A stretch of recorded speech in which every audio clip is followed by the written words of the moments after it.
Hi, welcome back to the channel. I'm with Ollie from York Kitchens and we're on the outskirts of York. Let's go take a look at his new build project. Okay, so we're at your new build project. How did you come about the site? So I came about the site from a local estate agent who I had a good working relationship with. He actually came to me with the site, so there was an existing house here, like a little 2-bedroom cottage. Right. Really run down. I paid for the site with the house on it at 375. 375. Yeah. Okay. Expensive. Yeah. But like you say, you're in a very nice area. This is going to be your own place. Yeah. It came with an existing property, which Yeah, you pay a little bit of a premium. you're going to for pay that. the premium. Yeah. He came to me. It had no planning whatsoever. Right. Okay. But he gave me 12 months to get outline planning or full planning, whatever I chose to do. Planning kind of dragged out a little bit. It got to the 12 months where I had to make a decision, right, is this going to work or is it not going to work? So, But you was close to getting planning within the 12 months? Yeah, I was, yeah. I kind of got a feeling that I was going to get something, so I went forward.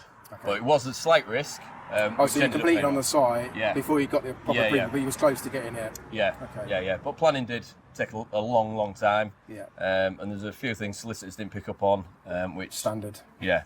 Caused a little bit of an issue, but we got over it in the end. So with the existing properties, one benefit I always see is that they tend to come with power, water, and I see you've got your water supply there. Yeah, temporary water supply there. Yeah, so you've managed to tap into water already. Yeah. So it just saves that.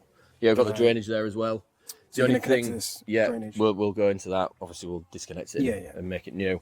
The only thing that was a bit of a challenge was the house. It had an overhead connection with the electrics. Yes. Yeah. So when we demolished the house, we needed to disconnect that, and then we needed to get under the ground. Under the ground road closure. So that's the only time neighbours. Road closures. Didn't like us. But yeah, we got there.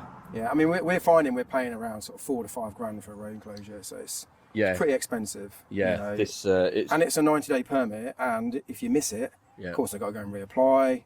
So you've got to think way in front of when you want your utilities connected. Yeah, it is a little bit more, obviously, to do it that way, but then we've saved on them. But you're having three-phase electric as well, so it's more expensive. The cables are actually going to triple, I think, if not this year, next year. So, you know, again, it's going to be something that's going to increase in price. You know, for people putting the utilities in. So on the floor, you'll put DPM. Yeah. Obviously, tape it around the skirts there. Yeah. 150mm Kingspan. Yeah. And then 25mm around the outside. Yeah. Underfloor heating system, wet system. It's going to go onto that. What, just clipped, or is it going to go in the trays? It's going to be clipped.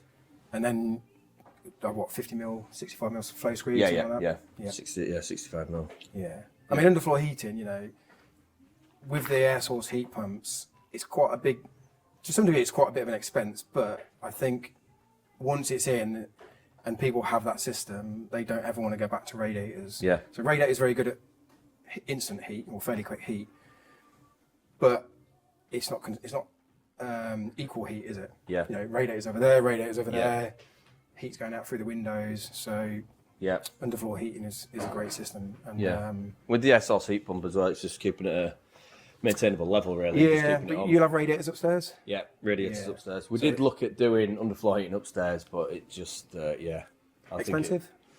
It was expensive. It was just the extra work that we'd need to do. Because I've seen a system where they clip it to the bottom of the floor joists as well. To the floorboards. But we've just put radiators up ours, massive radiators as well. Yeah. And they're almost cold to touch. That's the thing with the buyers. You have to sort of educate them and say, look, it's not going to be red hot like a radiator. Yeah. It's going to be 20, 21 degrees, and it's just going to be a permanent heat, and you won't really feel it hot, but it's just going to be a nice warmth in the room all year round. It's a different way of using your it's just different, and people are still trying to get their heads around it, how it all works, but it is a good system once it's installed properly, and installation is you know, it's the setup and the installation that is the key part. Yeah. We've got a really good guy that does ours. He's one of these tech people, understands all the mathematics. Yeah. You know, goes above and beyond, belt and braces, everything. Some people, I think, would probably just get away with trying to skimp on materials, and that's where the end user is going to be brunting the cost of the bills compared to if it's set up and installed properly. Yeah. Should we have a bit of a tour around? So that's going to be like the kitchen diner. Open plan. One thing I really like, and one thing that we put a lot of in our houses now, are these full height windows. Yeah. So I think they look really, really nice. I think they make a massive difference. I don't think many houses have them. I noticed you've got one near the front door there. Yeah. Are they all? Is that a door? That's good. So that's a door into the extension part. These two are features. past. Will they just be fixed panels? Yeah. No openers? Yeah, they're just fixed. So bifolds on here. We're going for a triple track slider. Slider? Yeah, Yeah. so we can go all over to one side. It's going to be a sofa kind of here, so that'll be our exit into the garden. We've just put some big sliders in the ones we built, and I really liked them because you can open them from both ends. Yeah. So you can put them in the middle. But it's like, bifolds are great, but you do end up with that big meter of glass concertinaed, and it's either inside or outside. Yeah. And depending on like here, like you've got the corner, Yeah. sometimes they just don't work. So I think, sliders tend to work better. They are nicer inside the sliders because there's obviously less. Yeah, that's why we went for it, because there's less centimullion kind of meat to it. Yeah. And it just restricts your light. So we're going to go about, I think it's a 35mm frame that goes around it. So it's just to let the light in. And you've got the goalpost going right down to the foundation. Yeah. So that goes right down to the foundation. It's a beefy old lintel, that, isn't it? Yeah, so we got all that welded on site in situ. Yep. So we've got one there, one at the front. They're all over the place. And it's things like these that a lot of people forget to put in. The soil vent pipes, sliding in the posi joists before you brick the walls up. Yeah. And then they realise they can't get the pipes in. Yeah, I made that mistake on one of my last builds. So Everyone makes the mistake first, and then they learn it the second time. Yeah. But we had to put quite a lot in some of our 4-bed houses that we built. And you've got to think about getting them in. You're better off putting too many in and putting them in. Yeah. You can always take them out and cut them up, but trying to get them in afterwards is just almost impossible. Yeah, absolutely. But we've got all the bathroom designs done. Yeah. From a kitchen and bathroom company. Yeah. But you're going to be doing those yourself, aren't you? And stuff like that, so. Yeah. So we've had all the plans set out. 'Cause otherwise, if we didn't know exactly where the toilets were going, we'd probably need to move everything anyway. I always say to people, when you start building, as you're doing your groundworks, you need to know where your kitchen and bathrooms are going to be going exactly. Yeah. So you can get everything in place. So you've got to start thinking about that the day you start work. Absolutely, yeah. For instance, when we got the slab put in, again, I wasn't too convinced on the layout. So a bit of a disagreement between me and the missus. So you can have an island in here? Or? Yeah, so the island's going in there, but we didn't know whether or not the hob was going to go on the island or the sink on the island. So there, I've kind of eliminated it where I can do it. Just put the ducting in regardless so that you can... Yeah, so you got your 150 for your induction hob. Yeah. Downdraft. Yeah, so you'll have a hob in one of these built-in extractors. Yeah, well, the hob's actually going to go on that wall with kind of like a mantle over the top of it, and then we're going to have the sink here. So yeah, all bases covered there. And one of the things you was talking about when I just pulled up was you said building regs have made you have triple glazing. Yeah, that's it. Yeah, just for the SAP calcs. Yeah. Obviously, I give the SAP specification to my window guys, and then they've come back saying that we need triple glazing. It's not actually that much more expensive, is it? No, I think over the whole house, it's about £2,000 more. Yeah, but then you've got a lot of windows. It's a big house. Yeah, it's a big house. Yeah, there is a lot. And again, I think you're going to get that benefit back with sound. Absolutely. Yeah, insulation. That is the main road, so there is a lot of traffic. It's not heavy traffic, is it? And like I say, no, back garden. It's just more on a night, But I think you'll notice the lorries flying through and it shakes all the houses. So yeah. What are you going to have in here? Wood burner, or is it just going to be cosmetic, or is it going to be working? That, believe it or not, is all getting blocked up. Is it? Yeah. Yeah. Change of plan. Oh, you got another one over there, as well. That's getting blocked up as well. Is it? Right. Yeah. So she wants kind of like a media wall there, electric fire. Well, this is the trouble, you see, because again, it's so hard. People think it's easy to just go and design a house and build a house, but when you've got doors, glazing, kitchens, all of a sudden you've got no walls to really, like you say, do a feature. And putting all your furniture is quite challenging sometimes. But so you're going to get rid of both of those. Yeah, expensive chimneys, really. Better to work it out now, though. I mean, we might end up putting a log burner in, but it's just I just think we'd sweat to death. Putting a log burner in there, triple glazing, and all we've got log burners, and they chuck out so much heat. Yeah. We're open plan. Yeah. I think if you had a log burner in a room, it just fry. It'd be so hot. Yeah, the only issue we've had with it being open plan is we need to put in a IMA system. Right. Just for fire escape. Just for fire. Yeah. So that was a little hidden cost what I wasn't aware of at the time. Yeah. But better to be safe, isn't it? And, absolutely. So that's going to be utility room in here. And what will this be? All brick, or will it just be mostly glazed? This will be brick. Probably patio doors on here. Yeah. So just to interlink the two together. Yeah, and there's a side door there where we can get into the house, we can get into the garage. And this will be more like a utility, you say? Yeah. Washing machine, everything going in here. I mean, you can't have... There's never going to be no such thing as a utility room that's too big. Yeah. But we've got a boot room as well at the front. Yeah. So that was going to be the utility boot room. But my missus just like you said, she wanted a big utility room, get all Everything things in the in. utility, So yeah. she was a little bit wounded when I said that's your boot room and your utility. She was kind of like, what? So yeah, she's happy now. Was it your choice on the brick Weinerbergers? Can't go wrong with them, to be honest. Can you double-faced bricks? It was the wife's. Yeah. One of our friends have got the same brick. Yeah. So yeah, they are really nice brick. Everyone in the village. Yeah, you keeps can't go wrong with commenting. them. They're brilliant. Yeah, And you don't really get any wastage with them either. Being No. double-faced. Before the walls started going up, it was like, wow, this is small. But yeah, when you get your walls up in the height of ceilings, it's... What's this? 5 metres by 5 metres? Yeah, it will be. Yeah. Yeah, so it's a good sized room, and I like square rooms. Yeah. They're so much easier to furnish, and you know where you get the long rectangular ones. Yeah. They struggle to work, to be fair. So. Yeah. But you wouldn't believe how much I've done with my other business to, so my missus can see exactly how it is. She knows where the sofas are going now, the rug, the table, the TV, the sideboards. But you we need can to, just you drop need it to all into understand that. that. Yeah. So this one's not on the goalpost, is it? I know it's not. No. It's got the joist on it. Yeah. But it's still not gone down to the footing, is it? So yeah, they've made us put that massive steel on there, and then when we go upstairs, they've just catnip lintel straight the way across. So you've got a good sized rear garden as well. Yeah, eventually. How far does it go down past the wall? No, it goes up to the wall. However, next door neighbour, he's bought the field at the back. Yeah. So I might extend it right down. Okay. Later date, but I'm going to do something at the bottom. My wife's into all the wellness, so she wants, I say you might have like an outside office cabin sort of thing. Yeah, we'll probably build it all. But yeah, she wants like a plunge pool and. It's south facing. I know it's not sunny today, but it feels like sun's over there. Yeah, the sun kind of comes round, so I don't know what will be there. It's nice though, nice and private, isn't it? Yeah, you're not overlooked by anybody. Yeah, so that's stud wall going in there. So in here, this is going to be storage. Yeah. Then this is the kids' playroom. So again, we're going Still good size. Yeah. Got TV on there. Loads of light coming in. Have you got a separate office? The office will be above the garage. Oh, so okay, yeah. Yeah, so that'll be. Yeah, but either way, that's this 7 will serve by- as an office or study, won't it? Like Yeah, and or eventually, playroom. as the children grow older, Yeah. this will probably become a maybe formal dining room. But, is anybody looking to do developments or building houses, I can't strongly recommend putting in like an office. A playroom's good if you can get one in, but for families living at home now, open plan living is great, but they like a separate room where they can just put all the toys in or kids come over, and then we just tend to find that everybody just wants an office. Yeah. Because we're so electronic now, and people Absolutely. working from home so many days a week. Even like just like yourself, I know you've got a premises. Yeah. But sometimes you just want to come back and work from home for the day, or if work on your own developments.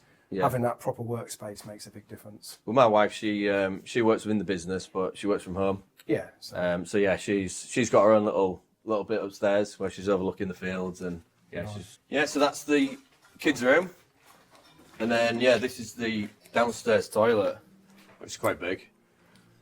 The whole of it. That's a big. Well, there's going to be. I'm going to put on underfloor heating all going there. All the manifold and stuff. Yeah, and then we've got a little shower going in here. Then But your main plant room is going to go in your garage, you're saying, wouldn't you? So which is good out of the way. Yeah, and we've got another wall going in here, and this is going to be the boot room. Okay. Boot room in there. So then main door here. A couple of big side lights. Big. It's a 1200 door by 2.4. Nice big chunky door.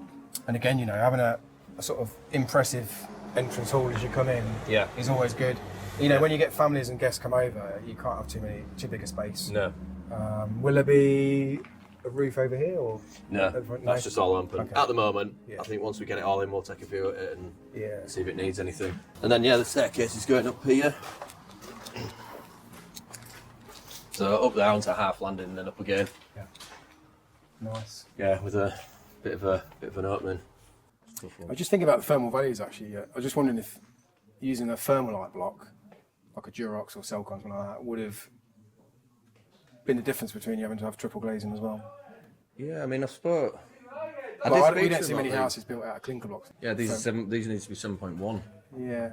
I mean, sometimes you use 7.5s downstairs, 3.5s upstairs, even though the roof's on the upstairs, but it's compressive load over the whole lot. Right, yeah. That makes the difference. I literally just went off that spec. Yeah, I didn't really question it. But again, it's like I say, it's like architects. Sometimes they design things in strange ways, Yeah. Like I know you've got the pad stones, the concrete pad stones under your steels. Yeah. Which I saw in the garage and that. Yeah. Like under there. Yeah. But some people just put steel lintel straight on Celcon blocks. Yeah. So, which again is the crush factor. And yeah. sometimes you look at stuff and you think, they got away with that. And other times things are overkill, And again, it's just design. I mean, building control will never argue if something's overkill. No. No, they like to do it that way, don't they? Yeah. So how did you fund the development? So self-funded up to pretty much this point. Oh really? Okay. And then I'm going to go on to a bridging finance. And then because this one's for myself, I'll just flip it over to a mortgage.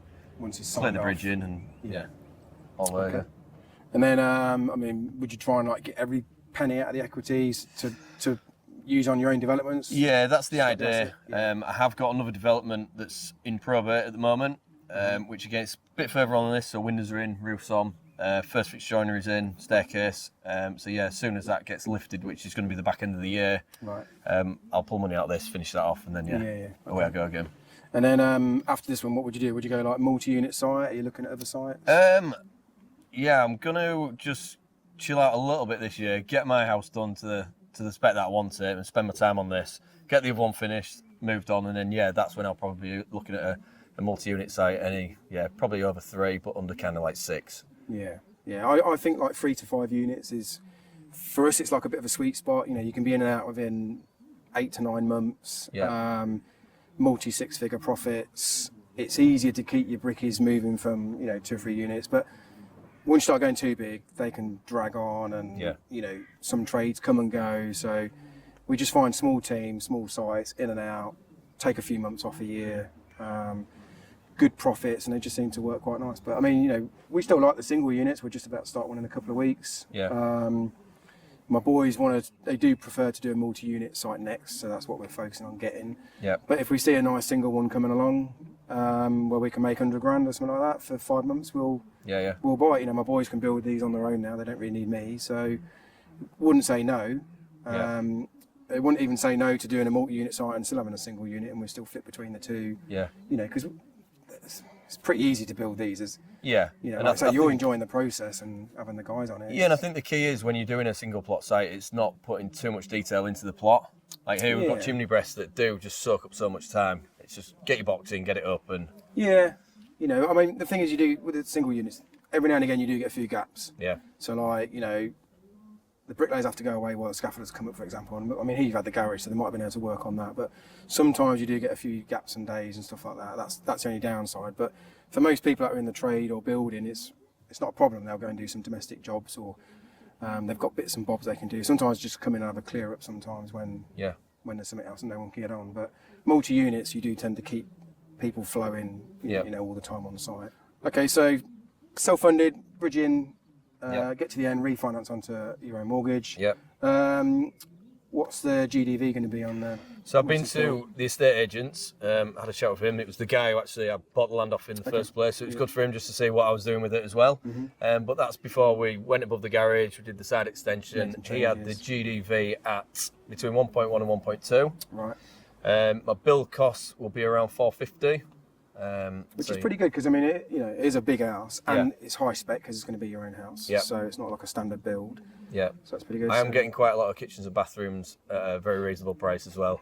Which is what you do in your business. Yeah. Are you going all out on the kitchen? Is it going to be like the masterpiece? Yeah, it's going to be all singing, all dancing. But, it's what sells a house for most people. And when you've got kids, it's got to be hard wearing because they'll be bashing about on it and stuff like that. Yeah, absolutely. So what sort of profit do you think you'll make on something like this? I'm hoping to make maybe 300,000 on it. Which will be tax-free, yeah. It's just self-build. Yeah. Rules are just got to live in it for a year, which, like you say, you can do the other one, and you're going to multi-unit. So, will this be like your forever home? Do you really? It just depends. It depends on my wife, really. If she'll let us do it again. But it's been a long process, this one, because from buying it to actually where we are now, it's kind of like 3 years down the line. And in that 3 years, we've just been living in rented accommodation, which hasn't been great. Quite challenging with 2 young kids as well. So it'd be nice just to... There's definitely some upheaval, moving about from your house. That's what we were talking about earlier. So especially when you've got kids, which we have to think about as well. Yeah, and we kind of... It's not as if we've got a home at the minute, whereas this is going to be our home, so we just need to just get in here and then I'll start rocking the boat 5 or 6 years down the line. One thing my mentor told me, and I know this is going to be tax-free money for you, he said to me, look, don't use your own money, don't use your own house to make money. Yeah.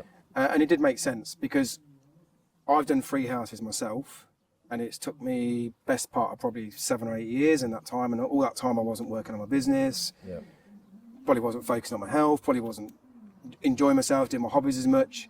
And when I made that switch to doing my own developments and making money off the houses I'm building for other people, I get to have that perfect balance where I get to go home to my nice house, it's clean, tidy, everything's in its place, get to relax, I get to go on holiday, and I make my money away from my own house. So, you know, and I get quite a few of my mentees come to me and they're doing big refurbs on their houses because they can, because they're in the trade. And then when they realise that, they're like, yeah, do you know what? It took 2 or 3 years, every single penny, every single hour. Yeah. And, you know, property prices have gone up anyway, so you could have just made that money on building other houses. So absolutely, yeah. I don't think doing it on your own house is the way to do it, but it's nice if you can, obviously. Yeah.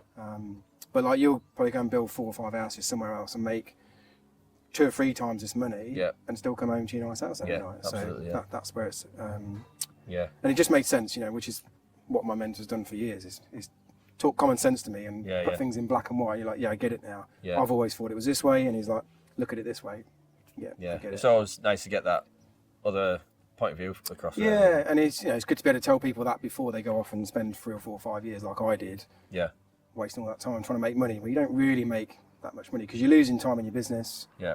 You're not doing anything with your family. It's not time you spend with your kids. Yeah. You know, so. They'll always remember I'd like to build my own house, but it's just the time.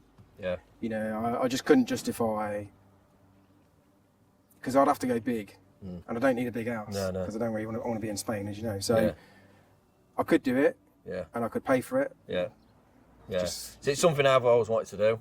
Yeah. But how old are you? 39. 39. So, you know, you're a lot younger than me, and like I say, you got kids. Yeah. You know, I've sort of got a bit more freedom, and I'm working more for my kids being able to do what they want to do. And we was having this conversation on the way up here, you know, about doing so much stuff over the next 10 years to get to a certain point, because they've got time, whereas I haven't got that same sort of time frame to do it. Do you know what I mean? Yeah.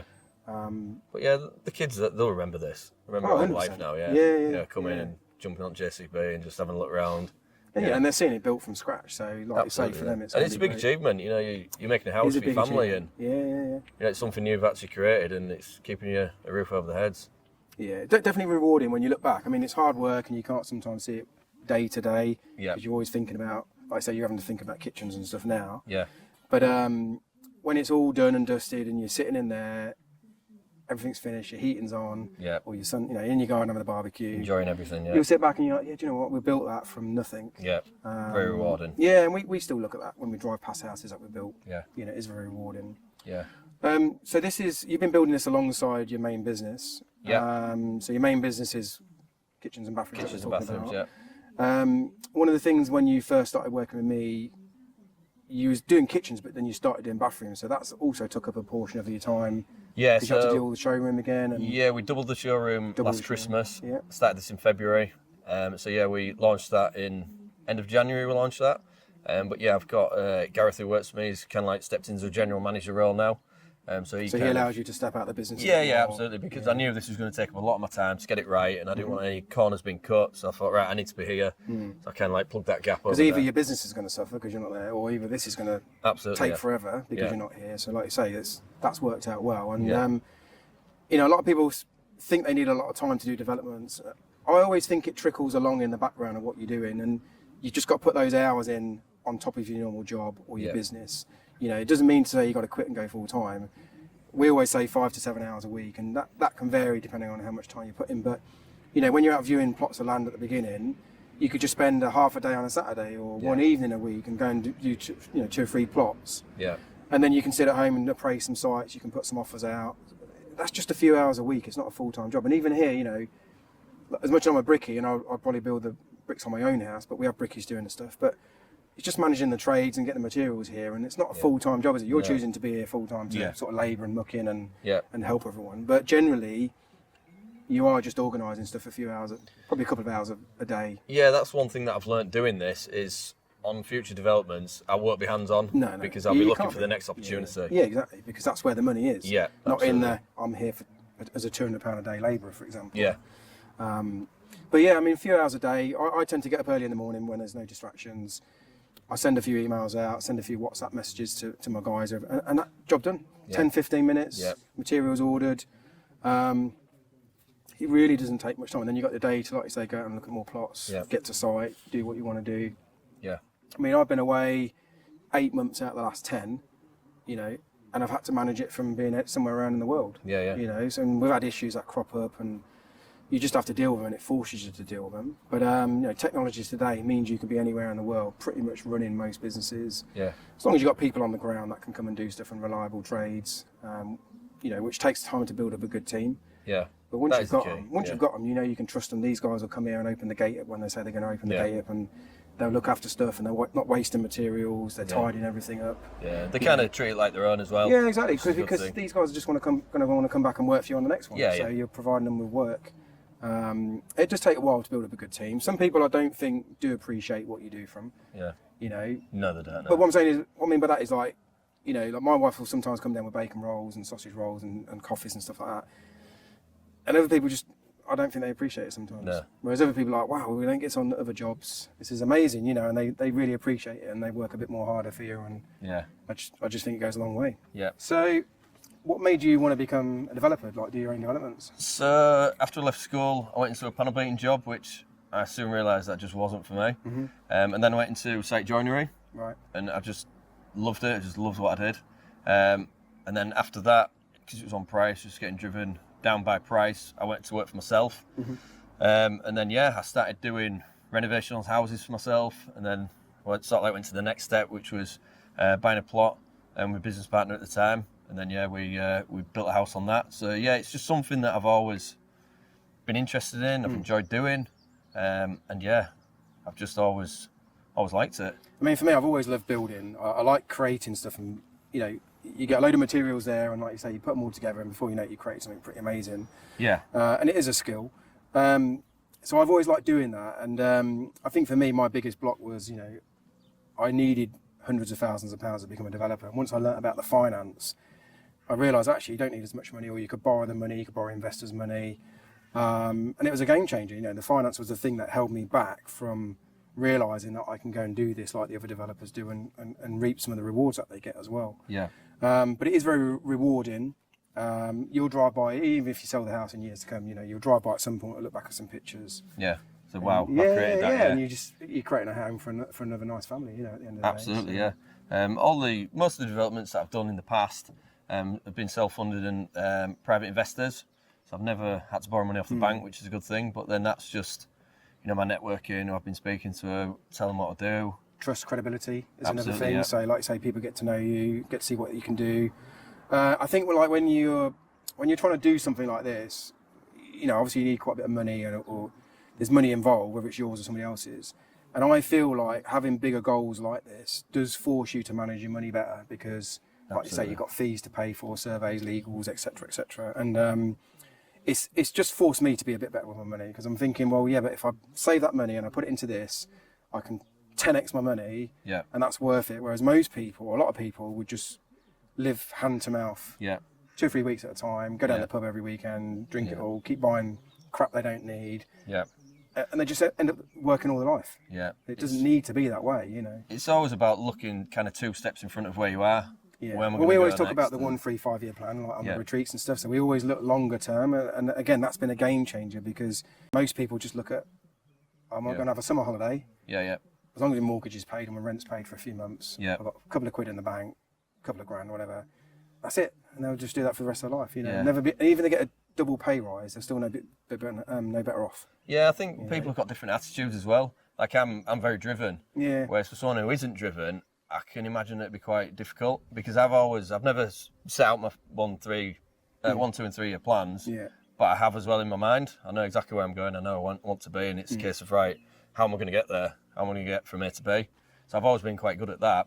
I also think driven people, or like you say with goals or plans, they take responsibility. You know, they know that someone's not going to come there and offer them the step up. You've got to take responsibility and go out and take your own actions, put the work in, create your own chances, put the extra hours in. I think having a family makes you more driven to be responsible and a purpose to go to work and provide for them. So lots of good things. But I mean, I've never looked back. You know, I just wish I'd done it a bit sooner and stop trading my time for money like I've been doing for years. That's difficulty, just getting out of I was that. just talking to the brickies around there, and but they all know. They all know they're doing it. It's just getting out of that cycle of thinking a bit differently. Just getting out of the cycle, you know. Because even for me, that cycle, you know, I love doing this, and it's hard to, right, you don't really want to be doing this, you want to be looking for other jobs, you want to be just, you know, managing it all. But like you said, I need to be looking for the next opportunity, not here clearing up and stuff like that. No. On your first one or your own house, you do it. Yeah. And I still do it. But I'm kicking myself now as well because I'm not putting in the time. I'm not putting in the time that I need to, but at the same time, I'm like, right, I've got that other one, you know, that probate's going to get sorted. They're releasing the ground to probate as we speak, which takes 12 weeks, so I know, you know, I'm going to drop onto that. Yeah. But then at the same time, because I've chucked all my money into here, so my bridging loan is high, I'm kind of tied up. So I need to get this done and then jump onto that, and then that's when I'll kind of be like, right, yeah. But it keeps you going, doesn't it? Because like you say, I've got to get this done, I've got to get the other one done. Yeah. But the other one, because it's kind of like 5 years ago when I started it. Yeah, I remember, yeah. It's a cheap house, really cheap. It's where before the hiking building materials and hiking everything really. So I've kind of hit it well. Yeah. So materials are down there. Well, we said that when I started a few years ago. I was like, I'm a bit late to the party. Yeah. But now we look back and think of the money we put into some of the plots and how cheap they were, and like you say, labour, materials, and even just some of the regulations. Yeah. How easy it was just to go and do stuff and build, and you think that's all changed now. Like, you could have picked the phone up to a utility company probably 5 years ago and always spoke to someone really quickly. Now, it's just no one wants to pick up the phone. Yeah, no one wants to speak to you. And okay, so what's your day-to-day roles on running this development, or what's been your main part? Because you're on your own, so I suppose to some degree you're doing most of it on your own, but you're not physically building. Yeah, so my main part has kind of like been organising, making sure we're hitting deadlines. I'm doing a bit of labouring. I've been doing all the joinery on this one because it's for myself. I've actually will you like hang doors and I'll be doing all first, second fix, staircase, all the joinery, kitchen fitting, bathroom fitting. I've even learned to lay blocks recently, which is a new one to me. Mate, you've reached a pinnacle now. Absolutely, yeah. You've got a trowel in you. No looking back. Yeah. And then, but you know, like you say, while you're busy on the tools, you've still got to keep the forefront of lead time on materials, booking trades in, because some people need probably 2 or 3 months notice. Yeah, well, I've used estimators online, you know, just to get all priced up in the first place, and that kicks out a good schedule. Yeah, it's good to refer back to. Now, the only thing that caught me out with the schedule is it doesn't, unless you know what you're doing with estimators online, it doesn't tell you, right, there's 12 weeks work for 2 gangs of brickies. Right. So I always kind of like look at that, right, that's where I've drifted out a little bit, along with the planning conditions. Yeah. They put a bit of a hold on it. Right. But yeah, that's a very good tool for saying, right, this is what I need at that point, and it gives you a list of everything. If you just use the merchants, they can look at that and say, yeah, you need 10,000 bricks, or... And it's like any build. It's only when you look back, when it's all done and dusted, can you see what went right, what went wrong. So, which I suppose leads us on to the next question, really. What's been your biggest challenges? Planning. Yeah, planning was my biggest challenge with the back garden, just been as agriculture and not warranting the size of the house. So yeah, that could have saved me potentially 9 months and probably 1 application where the solicitor across the table said, no, we're not even looking at that. So that was one of the biggest things that I'd do differently. All the rest has been pretty straightforward. The weather? It's been quite a wet year. Yeah, it's been a bit challenging. Yeah. I mean, when we first started doing the footings, it was early February and it was just waterlogged. Was it? Yeah, and you're, like I say, clayish. Yeah, we're on clay here as well. So yeah, all the footings were just sticky in it and sloppy on top. Yeah, the footings just filled up with water. So we had a pump going and we were pushing the water around with the... I suppose you could pump it out into that drain. Yeah, we went straight into the drain, I mean, we've had it before where we've had to pump out footings into the dike, which is level with the ground. So it's almost like, where do you get rid of the water now? No drains. Yeah. So yeah, okay, so not too many challenges. No. It has been challenging weather-wise, but I think another 3 or 4 weeks, like you say, gables done, roof done, windows in, scaffold down. Yep. It's the big chunk of the work out of the way, and then... yeah, it's a big milestone to get to. Yeah, definitely. You're watertight, and then everything's inside, and bulky materials. We're not relying on the Great British weather. Yeah, and you can just start working inside regardless of all the weather. So when you do get inside, the sun will probably come out. Yeah. It'll be 30 degrees in September, October. So we're triple glazing, Triple glazing, so thanks for that. Yeah, whenever you're insulating, it's always warm. Yeah. Whenever my sons do the lofts. Yeah. Hottest day of the year. Yeah. Guarantee it. The sod's law, yeah. And, okay, so challenge, what would you say has been your wins? Kind of really my group that's around me, my support group, my builders merchants, I know them really well, so I've got materials cheaper. Yeah. Obviously my other business that I've got, that's helping me out because I use electricians, plumbers, plasterers, everyone. So I've got all my trades there who I've worked with for 10 plus years. Mm-hmm. So it doesn't really feel like work. It feels like more of just a hobby. which is I good. find it doesn't feel like work. Yeah, when we're working on our own sites, it just doesn't. I think one, because we enjoy it. Yeah. Two, there's no customers, so you're in control. Yeah. If there's a problem, it's down to you generally because of your mismanagement normally, or somebody else's mismanagement. But normally it's something out of your control. Yeah. Which you have to accept. It does happen, like the weather, for example. But yeah, we just enjoy it. And we do the whole process. So we'll do the foundation site. We're going to start clearing the site next week, and I think we always learn something. Yeah. So we always embrace that. Yeah. Things are always changing, regulations and stuff like that. So you have to stay ahead of the curve and stuff like that. Different materials, different build methods. Yeah. It's just an interesting thing. Every house we build is pretty much different. Yeah. Sometimes we do bungalows, sometimes we do houses. I think having that ability to have some input into the design work is quite rewarding as well. Yeah, yeah. Like I say, you've had a big input into how this is going to be built, and you'll only know whether it all works when it's all fully finished. But you'll get it 95% right anyway. You'll never get it 100% right because there'll always be something you wish would change or made bigger or done slightly different. That's just always the case in building houses. Yeah. But yeah, it's like you say, it's just not work, is it? And I suppose for anybody watching this video, what would you say to them, like who's thinking of becoming a developer and building their own house? I'd say just go for it. I mean, the whole process is a little bit daunting at first, but yeah, there's always ways around things, and yeah, it's really rewarding at the end of it. You've got something to show for what you've done, and yeah, the profits are really good. Yeah, and I mean, I teach this as a system because it is a system. Like say, first thing you're finding your site, then you're appraising your sites, make sure that de-risks. Then you're doing your numbers, then you're putting in your offers, then you're doing your funding, planning, building regs, get it built, sold, etc. So it is just a system to follow, and it doesn't matter whether you build one house or 10 houses. It's the same system. And it's all in bite-sized really chunks. If you look at the big picture, chunks, you're just going to be like, right, how am I going to create this? But yeah, find your plot, find your planning, find your funding, and just step by step. But even if you sold this and you had to pay some tax on it, 300 grand, let's say you paid 100 grand in tax, whatever. 200 grand for how many months building? We started in February, we'll be done for December, so 10 months. Yeah, 10 months, so 200 grand. I mean, and you're not here laying the bricks, are you? Like I was years ago. And the other, I suppose the other thing is you're enjoying it. Yeah, exactly. How many people get paid 200 grand a year and enjoy themselves? Doing, Yeah, and like for us, we work, we develop, earn good money, take some time off. Yeah. Go abroad for a few months.